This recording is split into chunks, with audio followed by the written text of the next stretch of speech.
Hello friends, SR academy channel से मैं शालू गर्ग आपका बहुत बहुत स्वागत करती हूँ। आज हम कवर करने जा रहे हैं हिंदी को।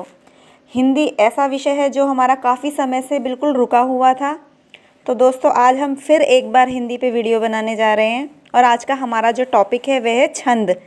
ठीक है दोस्तों, थोड़ा सा टफ़ है ये टॉपिक, इसलिए मैं इसे एक ही वीडियो में जल्दी से कवर नहीं करूँगी।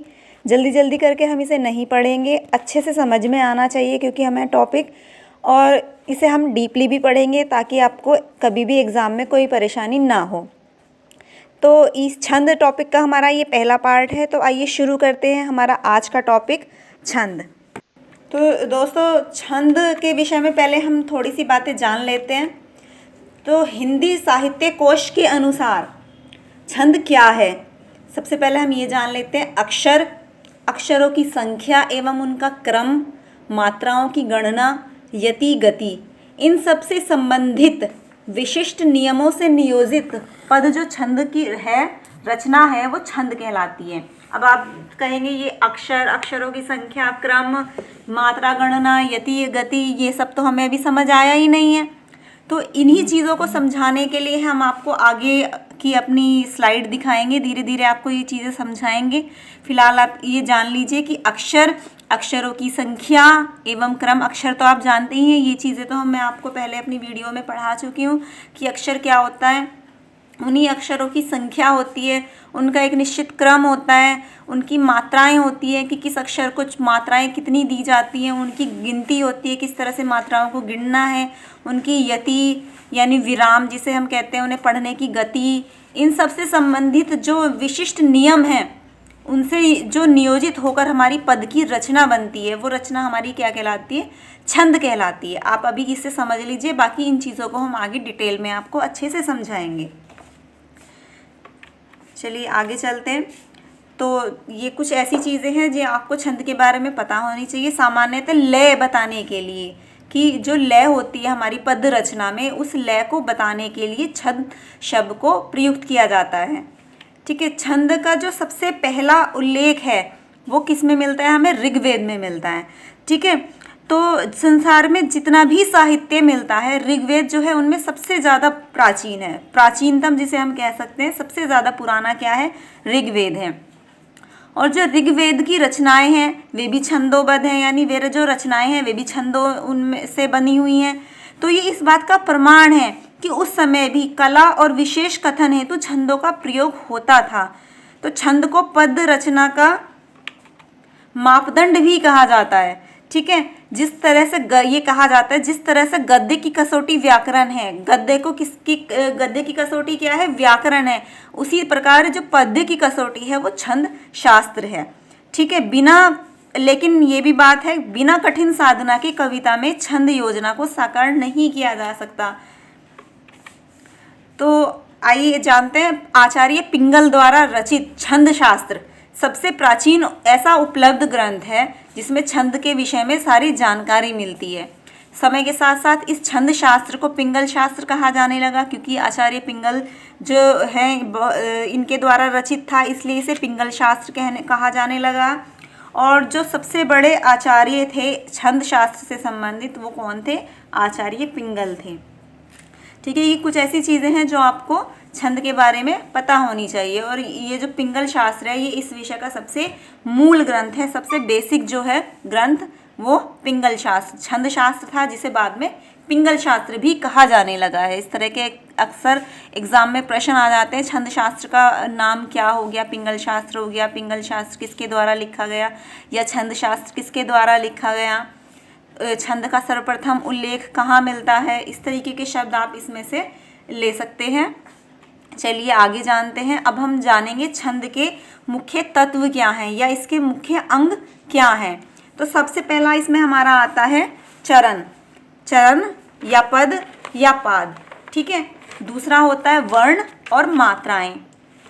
इसके बाद आता है संख्या और क्रम। इन चीज़ों को अभी हम आपको आगे डिटेल में पढ़ाएंगे। जो मैंने अभी ये चीज़ें आपको डेफिनेशन में भी बताई थी, जो इसकी परिभाषा बताई थी, इन चीज़ों को हम आगे धीरे धीरे डिटेल में पढ़ेंगे।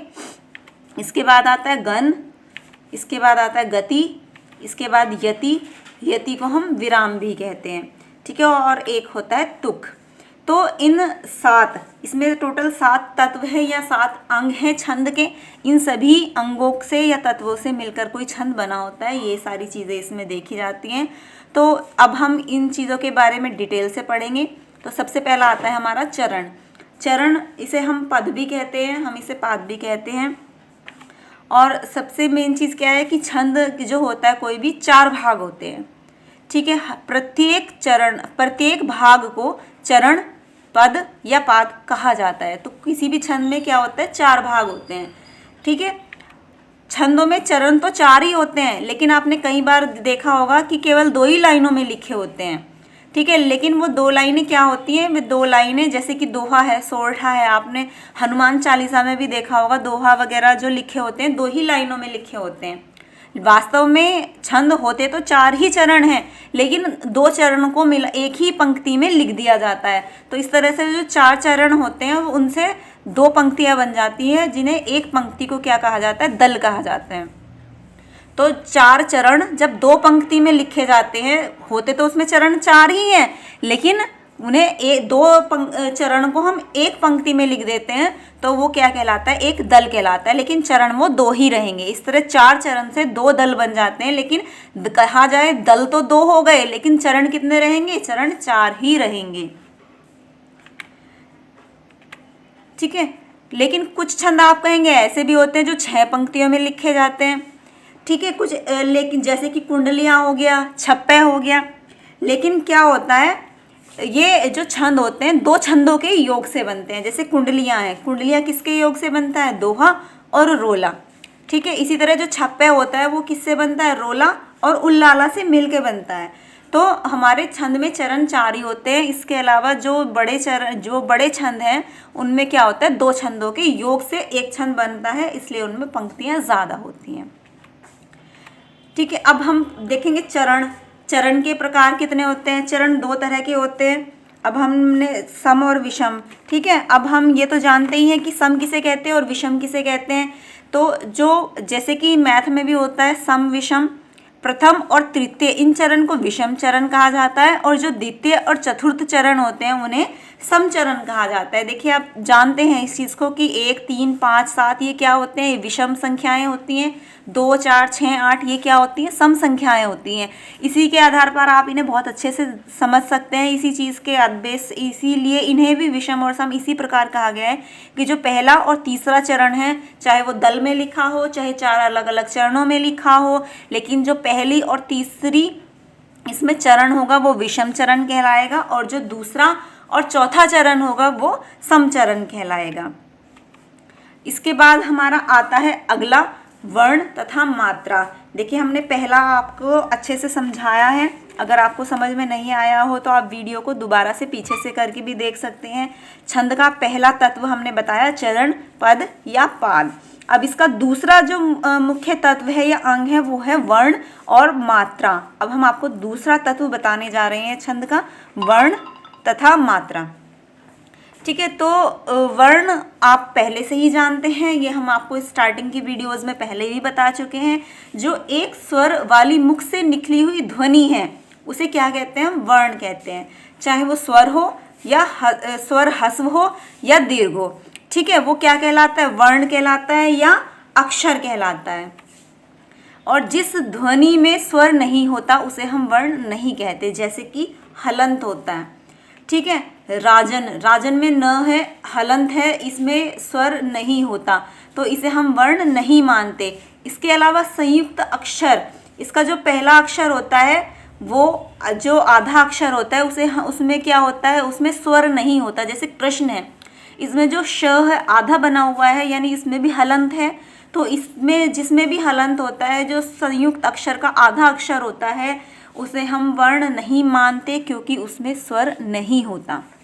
ये हलंत तभी लगाया जाता है जब उसमें स्वर ना हो। अगर इसमें स्वर होगा तो इसमें हलंत नहीं होगा और ये अक्षर पूरा बनेगा, ठीक है। तो जहाँ पर भी जिस भी ध्वनि में स्वर नहीं होगा हम उसे वर्ण नहीं मानते, ठीक है। वर्ण या अक्षर आप कुछ भी कह सकते हैं। वर्ण अब 2 प्रकार के होते हैं, ह्रस्व और दीर्घ।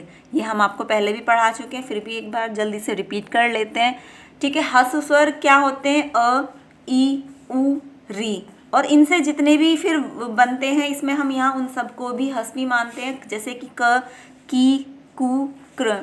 इसी तरह से दीर्घ स्वर कौन से होते हैं, दीर्घ वर्ण कौन से होते हैं, आ, ई, ऊ, ए, आई, ओ, औ। और इनसे मिलके जो भी वर्ण बनते हैं और जो इन मात्राओं से बनते हैं, जैसे कि का, की, कु, के, कई, को, कऊ, ये सब भी क्या होते हैं, दीर्घ वर्ण होते हैं। हम यहाँ सिर्फ स्वर नहीं पढ़ रहे हैं, हम यहाँ वर्ण पढ़ रहे हैं। तो वर्ण में स्वर और व्यंजन दोनों चीज़ें आ जाती हैं, तो यहाँ पे हमने इसीलिए दोनों चीज़ें बताई हैं। अब हम देखते हैं मात्रा। मात्रा क्या होती है, वर्ण के उच्चारण में लगने वाले समय को। देखिए ये बहुत सही डेफिनेशन है, मात्रा की डेफिनेशन हर कोई सही तरीके से नहीं बता पाता है, तो आप इसे अच्छे से समझ ले। वर्ण के उच्चारण में लगने वाले समय को मात्रा कहते हैं। ठीक है, वर्ण के उच्चारण में जितना समय लग रहा है उसे क्या कहा जाता है, उसे मात्रा कहा जाता है। ठीक है, लघु वर्ण की एक मात्रा मानी जाती है। जब भी हम छंद पढ़ते हैं उसमें मात्रा बहुत ही महत्वपूर्ण होती है, क्योंकि मात्राओं के हिसाब से ही उनकी मात्राओं की जब गिनती होती है उसी से पता चलता है कि ये कौन सा छंद है, इसमें दोहा है या रोला है या सोरठा है। तो मात्रा आप बहुत अच्छे से समझिएगा। मात्राओं से संबंधित मैं नियम भी पढ़ाऊंगी कि किस अक्षर को, किस स्वर को, किस व्यंजन को किस तरह से मात्राएं दी जाती है, किस तरह से गिनती की जाती है। लेकिन आप अभी इसे बहुत अच्छे से समझिएगा। ठीक है, तो जो लघु वर्ण होते हैं उनकी एक मात्रा मानी जाती है और जो दीर्घ वर्ण होते हैं उनकी दो मात्राएं मानी जाती है। क्यों? क्योंकि उनके उच्चारण काल में ज़्यादा समय लगता है। ठीक है, लघु वर्ण को एक मात्रिक कहा जाता है, जैसे मैंने अभी बताया। और जैसे कि अ, ई, उ, री। ठीक है, ये जितने भी लघु वर्ण होते हैं वो एक मात्रिक होते हैं। और इसका चिन्ह क्या है, आई की तरह होता है, सीधा एक वन की तरह, एक डंडे की तरह होता है। इसका चिन्ह होता है, निशान होता है, जो आगे अभी देखेंगे हम। ठीक है, तो हमारे जो वर्ण हैं लघु होते हैं और दीर्घ होते हैं। तो जो लघु वर्ण हैं उन्हें एक मात्रिक होते हैं और उन्हें एक मात्रा दी जाती है जो सीधे डंडे की तरह होती है। और जो गुरु वर्ण होते हैं या दीर्घ वर्ण होते हैं वो द्विमात्रिक, द्वि और मात्रिक यानी दो मात्राओं वाले होते हैं। द्वि माने दो, मात्रिक माने मात्राएं, दो मात्राएं वाले होते हैं। क्यों? क्योंकि इन्हें बोलने में, इन वर्णों को बोलने में समय भी अधिक लगता है और श्रम भी अधिक लगता है। ठीक है, तो इसलिए इन्हें हम एक मात्रा ना दे के दो मात्राएं इनकी मानी जाती हैं। और हम इसे एस जैसा एक चिन्ह होता है, इसके लिए, इसे गिनने के लिए हम इस चिन्ह का प्रयोग करते हैं। जैसे कि आ, ई, उ, ए, आई, ओ, औ। क्या है, अ की जगह आ बोलने में समय भी ज़्यादा लग रहा है, ई की जगह ई, इसे बोलने में भी समय ज़्यादा लग रहा है। इसी तरह से जितने भी ये वर्ण हैं ये सभी दीर्घ वर्ण हैं, गुरु वर्ण हैं और इन्हें द्विमात्रिक होते हैं और इनके लिए एस चिन्ह का प्रयोग किया जाता है। और गिनती भी उसमें दो, इसकी गिनती दो के बराबर होती है। चलिए आगे देखते हैं। अब हम कुछ मात्राओं की गणना संबंधी कुछ जो महत्वपूर्ण नियम हैं वो देख लेते हैं जल्दी से। आज इससे ज़्यादा नहीं बताऊंगी, नहीं तो आप बहुत ज़्यादा कंफ्यूज हो जाओगे। आप वीडियो को बार बार पलट के देख सकते हैं और इसे अच्छे से समझ लीजिए। देखिए, ह्रस्व और दीर्घ मात्राएं मैंने आपको बता दिया। ह्रस्व मात्रा के लिए हम वन सीधा एक डंडा यूज़ करते हैं और दीर्घ वालों को मात्रा देने के लिए हम एस वर्ड का यूज़ करते हैं। तो अब हम कहाँ ह्रस्व मात्रा लगाएंगे और कहाँ दीर्घ मात्रा लगाएंगे अपने छंदों में, अब ये जान लेते हैं। जितने भी ह्रस्व स्वर हैं अ, ई, उ, री, ठीक है, इनके लिए हम एक मात्रा लगाते हैं, ह्रस्व मात्रा का यूज़ करते हैं। और जितने भी दीर्घ वर्ण हैं आ, ई, उ, ए, आई, ओ, औ, सॉरी यहाँ ओ छूट गया है, ओ और औ, इनके लिए हम दीर्घ मात्रा का यूज़ करेंगे। ठीक है, लघु मात्रा से बनने वाले जितने भी वर्ण हैं, चाहे वो स्वर है चाहे वो व्यंजन है, जैसे कि क, की, कु, कु, सॉरी ये कु नहीं है, ये क्र है, इसमें नीचे क्र आएगा। यहाँ गलती से बड़े ओ की मात्रा लग गई है, यहाँ क्र आएगा इसमें नीचे, जैसे कृपा। ठीक है, तो ये जितने भी वर्ण हैं जिनमें लघु मात्राओं का उपयोग किया गया है वहाँ पर वो सब ह्रस्व मात्रा में आएंगी, सबकी मात्रा एक गिनी जाएगी। और इसी के साथ जैसे कि दीर्घ मात्रा वाले जितने भी वर्ण हैं, जैसे का, की, के, कई, कु, को, कऊ, जिनमें भी दीर्घ मात्रा लगी है उन सब की भी गिनती हम मात्रा गिनते समय दीर्घ ही करेंगे, यानी एस इनके ऊपर लगाएंगे और इन्हें 2 के बराबर गिना जाएगा। जितने भी संयुक्त अक्षर हैं जैसे कि दुष्ट अक्षर, इनमें क्या है, दुष्ट में आधा श और ट जो आ रहा है ये क्या है, संयुक्त अक्षर है। ठीक है, तो संयुक्त अक्षर में क्या होता है, ह्रस्व स्वर आता है और जो संयुक्त अक्षर के पूर्व के वर्ण होते हैं उनमें क्या आता है, उनमें दीर्घ मात्रा आती है।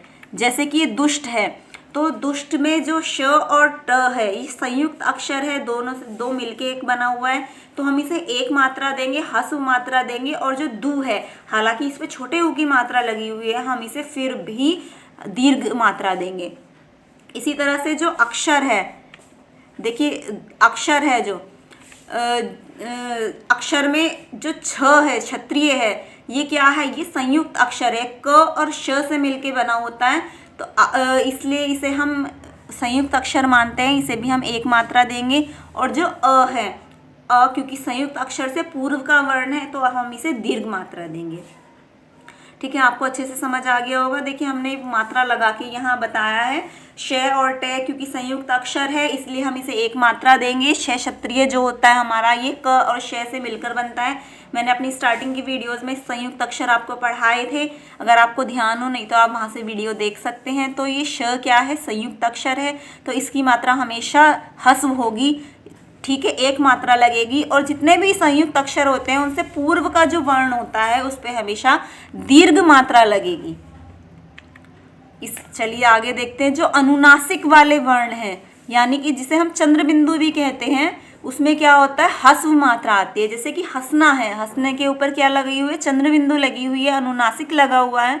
तो यहाँ हम क्या होगा, अनुनासिक वाले जो वर्ण होते हैं उन्हें हम ह्रस्व मात्रा लगाते हैं, और जो अनुस्वार है और विसर्ग वाले वर्ण हैं उन्हें हम दीर्घ मात्रा के अंतर्गत रखते हैं। अनुस्वार यानी जैसे आनंद, आनंद में न के लिए क्या ऊपर बिंदी यूज की गई है। विसर्ग जैसे दुख में ये तो आगे दो बिंदी विसर्ग लगे हुए हैं। तो दू क्या हुआ, दू एक दीर्घ मात्रा वाला शब्द है। आनंद में जो न है ये क्या है, ये दीर्घ मात्रा वाला शब्द है। तो जहाँ भी अनुस्वार होगा, जहाँ भी विसर्ग होगा, वहाँ हम ध्यान रखिएगा इन्हीं चीज़ों का। यहीं पे मात्राएं आके गड़बड़ हो जाती हैं। पता चला कि हमारा 13 मात्रा आनी थी, 13 मात्रा की जगह 12 रह गई हैं, या गलत हो गया है। वो इसीलिए होता है क्योंकि हम ये नहीं जान पाते कहाँ हम ह्रस्व मात्रा लगाएं और कहाँ हम दीर्घ मात्रा लगाएं। इसीलिए ये नियम हम आपको बता रहे हैं ताकि आप इन्हें अच्छे से पढ़ें, समझें, ताकि आप मात्रा लगाने में गलती ना कर सकें। तो जहाँ भी अनुनासिक है वहाँ पर ह्रस्व मात्रा लगेगी, और जहाँ भी अनुस्वार है और विसर्ग है वहाँ पर दीर्घ मात्रा लगती है। ठीक है, इसी तरह से हलंत वाले वर्ण है, जहाँ भी वहाँ किसी भी वर्ण में हलंत लगा होता है वहाँ पर उसमें हम ह्रस्व मात्रा लगाते हैं, और जहाँ भी जो हलंत से पहले वाले वर्ण होते हैं वहाँ पर हम दीर्घ मात्रा लगाते हैं। ये एग्जाम्पल मैंने आपको नीचे दिखाए हैं। अहम, राजन, तो इसमें म में हलंत लगा हुआ है, राजन में न में हलंत लगा हुआ है। क्योंकि ये हलंत लगा हुआ है तो इसमें हम ह्रस्व मात्रा लगाएंगे, और इससे जो पहले वाला वर्ण है चाहे उसमें मात्रा छोटी भी क्यों ना लगी हुई हो उसे हम दीर्घ मान के चलेंगे, क्योंकि हलंत से पहले वाला वर्ण दीर्घ मात्रा वाला माना जाता है। ठीक है, यही गलतियाँ होती हैं हमारी। तो अहम में म पे जहाँ हमने ह्रस्व मात्रा लगाई वहीं उससे पहले वाले वर्ण पे हम दीर्घ मात्रा लगाएंगे। राजन में भी न पे हमने ह्रस्व मात्रा लगाई तो ज पे, क्योंकि उससे पहले वाला वर्ण है, दीर्घ मात्रा लगाएंगे। ठीक है फ्रेंड्स, तो ये हमारी आज की वीडियो थी, और आज की इस वीडियो को आप ध्यान से देखिएगा, ध्यान से समझिएगा। और इसके बाद क्योंकि आपको कहीं ऐसा ना हो ज़्यादा ही हौच पौच हो जाए, थोड़ा सा आप इसे अच्छे से समझ लीजिए, फिर हम इससे आगे की जो पॉइंट्स हैं अगली वीडियो में आपको समझाने का प्रयास करेंगे। तो फ्रेंड्स, आज की हमारी वीडियो यहीं समाप्त होती है। Thank you.